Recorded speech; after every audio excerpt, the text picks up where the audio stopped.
This is the Royal Enfield Interceptor 650, and in this video I'm going to give it a complete thorough review. I've wanted to review this bike for some time now, and for one reason or another it hasn't happened until now, but I'm actually very glad that it didn't, so I'll go into the reasons why later on in the video. I was speaking to the delivery driver when he dropped this bike off, and I asked him what he thought of this bike, and he said it's just like a 1960s Bonneville. He loved it. So as soon as I got on it and rode down the track here, very quickly I thought, well, actually, do you know what, this engine's really nice. Because sometimes I get on a bike and think, do you know what, this is horrible, I'm not enjoying myself here. And I always put myself in the shoes of the sort of person who'd buy the bike I'm riding, even if I don't like it very much myself. But this engine straight away impressed me. It's very good at sort of burbling along slowly, and that's important sometimes because you're in and out of traffic in the cities, in the country lanes, in and out of sheep, whatever it is. And this bike, the engine was very good at that to start with.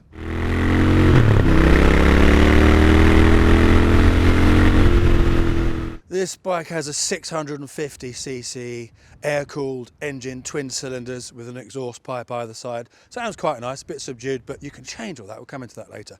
It has 46.8 brake horsepower at 7,150 RPM and 52.3 newton meters of torque at 5,150 RPM.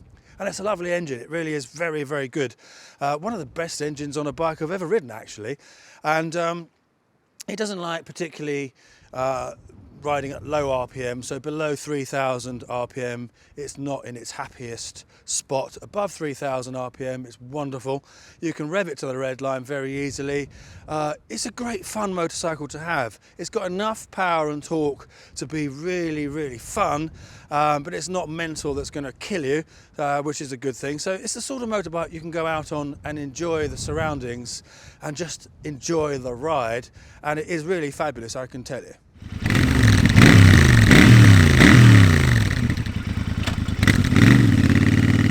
It's also got a really nice 6-speed gearbox, silky smooth, up and down, nice light clutch. You've got a cable clutch and a cable throttle, and that gives you a great feel. There's no electronic stuff and nonsense, like you don't have modes and things like that, so you don't spend 25 minutes scrolling through and choosing the right mode and the settings for that mode like on some bikes. You just start it and go. It's simplistic. You've got these lovely twin dials at the front here with the speed in miles per hour and kilometers per hour, which is great, and the rev counter on the right here, and that's all you need. It's a motorbike. It's about you being at one with a machine, and it really is very good.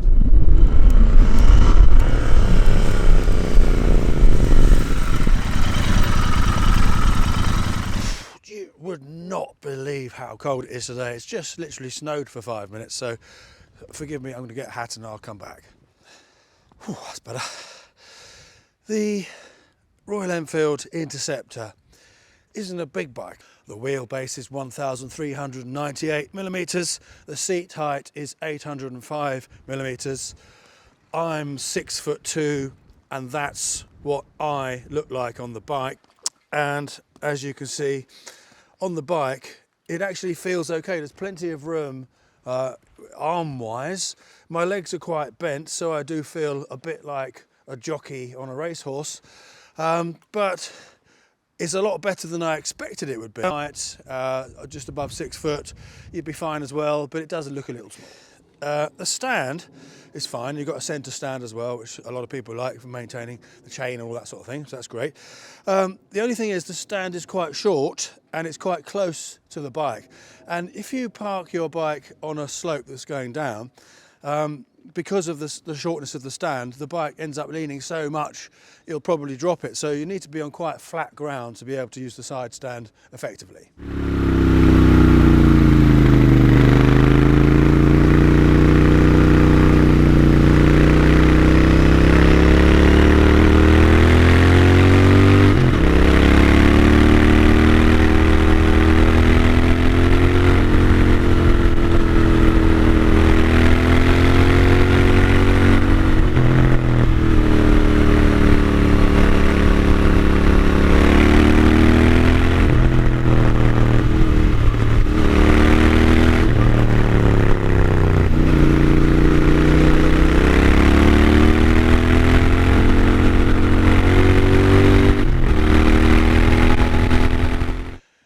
41mm diameter forks with 110mm of travel at the front, 88 at the rear, 18-inch wheels front and rear, and suspension's actually very good. It tackles the bumps very well indeed.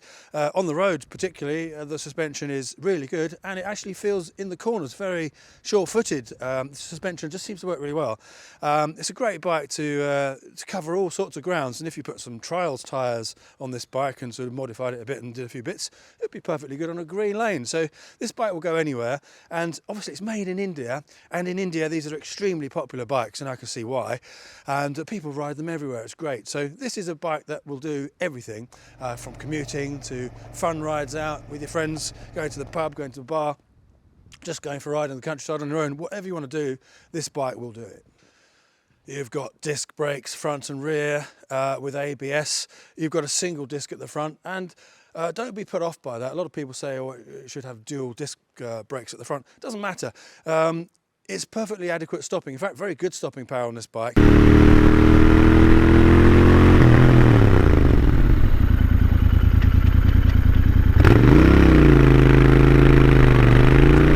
And it's not so much about the stopping ability with double discs. It's usually, it sort of helps dissipate the heat with brake fade and what have you if you're racing and stuff like that. So on a normal bike, you don't need it. So don't worry about that. It's perfectly fine. Very good indeed. You've got a 13.7 litre fuel tank on this, which is 3 imperial gallons. It does 4.2 litres per 100 kilometres or 67 miles per gallon, which is great. So plenty of distance between fill-ups on this bike.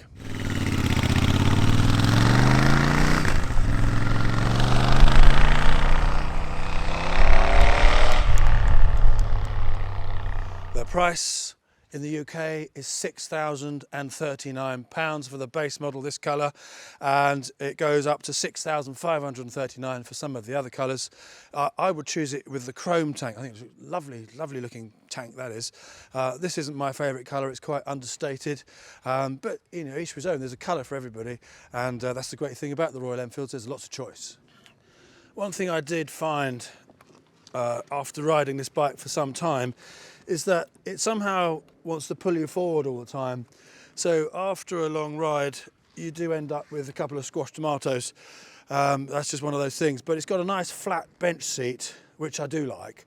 And you've got some grab handles here, or one grab handle actually, this side. There's a bit of a rail here, which is great for strapping things to.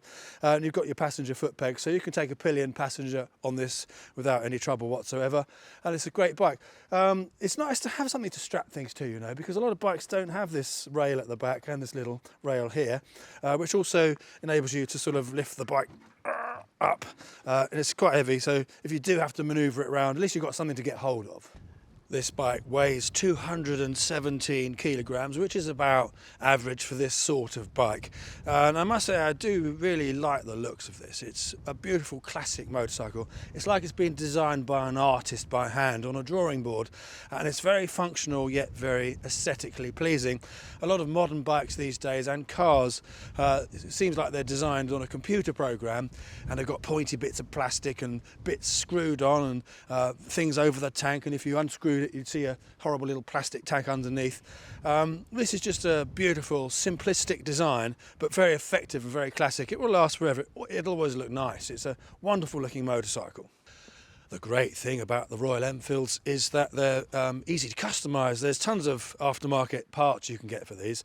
You could change the pipes to put something that sounds a bit more barky, a bit more raspy. You can tidy up the rear end. You can change all sorts of things to make the bike your own if you want to. Or of course you might just like to keep it standard, and it does look perfectly fine as it is. If this was my bike, I'd definitely change the exhaust pipes. I'd have gone for the chrome tank instead. Probably put more sort of trail bike tyres on it so I can go all over the place on it. It's a great bike for that. So yeah, you can do what you like with these.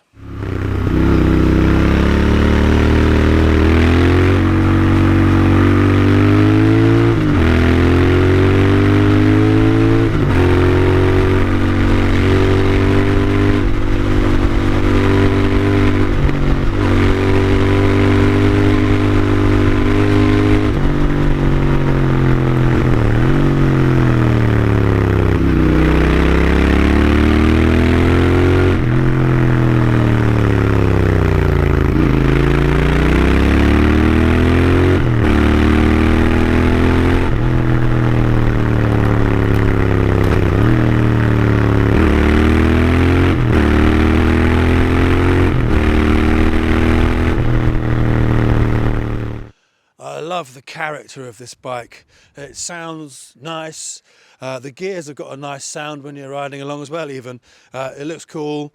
It's a superb machine, and I think personally it's better than a lot of the modern bikes, which in my opinion are rather ugly, especially adventure bikes. And I said in a couple of videos, the time has come to restyle adventure bikes because, I mean, honestly, they are hideous looking, I think.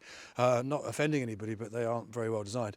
But this is, and if you want a pretty bike that's art and function at the same time, this is a very good place to start. So if you're after a bike like this, at the moment it's this or the Triumph Bonnevilles. Of course we've got BSA coming now, so it'll be interesting to see what that's like, and we are on the list to review that bike, let me assure you. Personally, I really love the Bonnevilles, but dare I say it, this is a better bike. I feel that it's got more character. I feel that it's more of a direct experience of man and machine, and it's not over refined, so it's air cooled and all that sort of stuff. It's very simplistic, and do you know what, that makes for a really good motorcycle, and I really can't fault it. It is a superb motorcycle. I've enjoyed every mile that I've ridden this bike, and it's one of those bikes you think, you plan your journey and you want to plan your route home, you think, do you know what, I'm just going to go a bit further. And it's that kind of bike, and it really is superb. Now, this bike has all the power you need. In the real world, it's just right. It really is just right. And some bikes are so powerful, so immensely powerful, that within 2 seconds, if you get it wrong, you could be in a hedge. And talking of which, many years ago I crashed into a hedge, and I'll tell you a quick story. I used to wear these white trousers. I was 17 at the time, and I was going to my friend's house, Paul. Hello Paul, if you're still watching. I haven't seen you for a long time, miss you. And basically my stepmother was washing my white trousers on a 2.5 hour 90-degree wash with all her denims. And you can imagine what colour my nice white trousers came out in the end.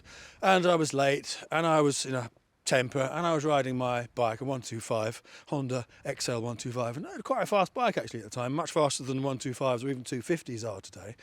I was in a temper, and I was on the back roads from Danbury to Malden in Essex, and I was caning it, I was taking a corner, I was going too fast, and I crashed into a hedge. Normally there used to be gypsy caravans all the way along there. I could have easily ended up in the living room of somebody's caravan. Thankfully I just hit the hedge and bent the handlebars like that, lost my tax disc. I was cut and bruised, but thankfully all right, and I sort of wobbled back to my friend's house. But it just shows you, you know, if you had a very, very powerful motorbike, if I had at the time, I'd have killed myself for sure. So yes, you've got to be careful on any motorcycle, but this isn't that sort of bike where you're going to get yourself into terrible trouble if you actually go over a bump and accidentally throttle the bike.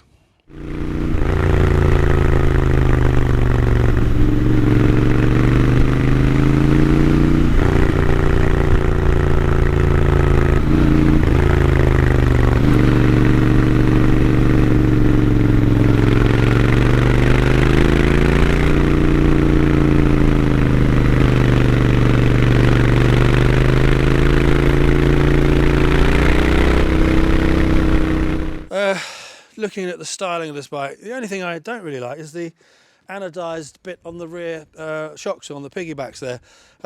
There's a sort of trend for gold anodising, especially on forks. Can't stand it. I don't know why everyone does it. It's so naff.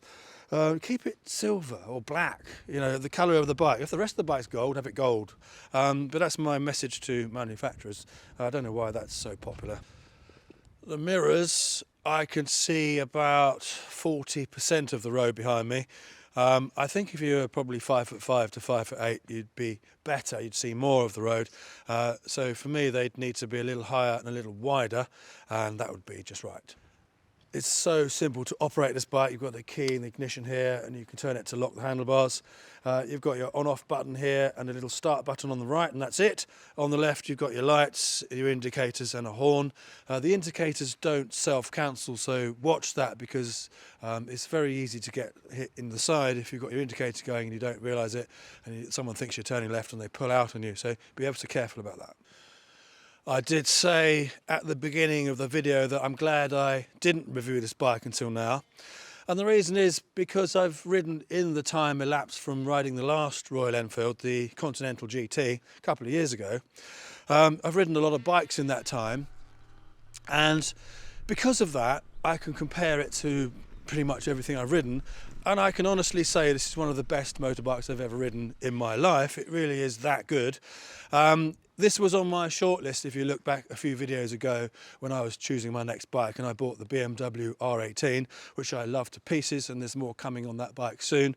But this was one of the bikes I was looking at as well. I think it's a little small for me, although I did say it's still okay, but you know, I don't look so good on it because I'm a little bit too tall for it. But it is a superb bike, and I really can't fault it. So if you're after a modern classic motorcycle, this is just phenomenal. It's worth every penny and it's not expensive, so I highly recommend it. Let us know what you think. Like and subscribe. The more followers we get, the more bikes we get. As I said before, BSA coming up hopefully in the next few months, and loads of other bikes, got lots lined up. So stay tuned and we'll see you on the next video.